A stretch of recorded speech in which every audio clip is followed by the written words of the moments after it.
you learn from the people around you. So for me, it just so happened to be Mark Knopfler, Jimmy Barnes, Diesel, Tommy Emmanuel, B.B. King, Michael Jackson, and all the industry that surrounded those people. As a kid, you're so suggestible, so I was absorbing everything like a sponge, but also green at the same time by not understanding at all the magnitude of the situations I found myself in.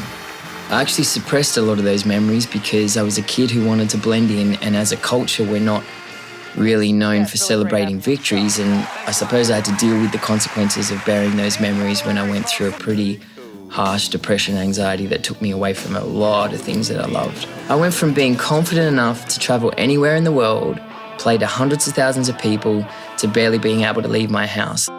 My first tour, I was being treated for leukemia, so for me, the stage was a place to heal, and nothing could get in the way of that. But my lack of education on how to deal with the mental health challenges was how it corrupted so many areas of my life, and eventually it shut down the one place where I thought I was untouchable, which was the stage.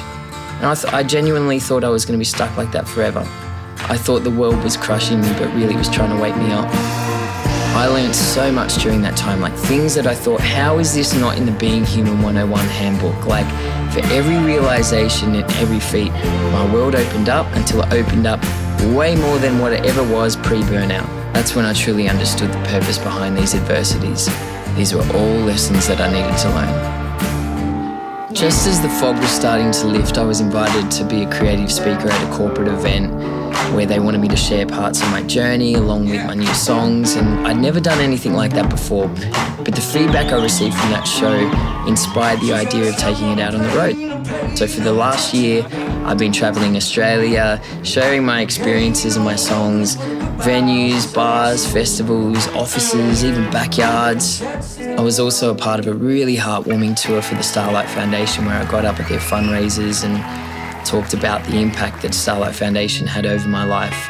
During that time, they granted me the wish to meet Mark Knopfler while I was treated for leukemia. Because I didn't know what I was fighting for back then, I felt like that wish was like this beacon, you know, like every single morning I'd wake up and no longer was the first thing on my mind a lumbar puncture. I had to wake up tomorrow, get through what I've got to get through so I can meet Mark Knopfler. So between that, my family and my music, that to me is really what helped me get through. No matter what type of crowd I was playing to, I received the same joyous responses, gleamy eyes, big smiles, and sometimes even tears, and that's when I began to understand that maybe this show is touching people on a deeper level. And it goes both ways because I've never been one to say my name with my shoulders back. For every gig, I've got to get up there, I say my name, I open up through stories and songs, and it's almost like I'm paying myself back for trivializing my accomplishments for so long. On stage, I've only ever expressed myself musically, so now to be connecting through sharing my story, yeah, that's pretty fulfilling. I'm Nathan Cavaleri.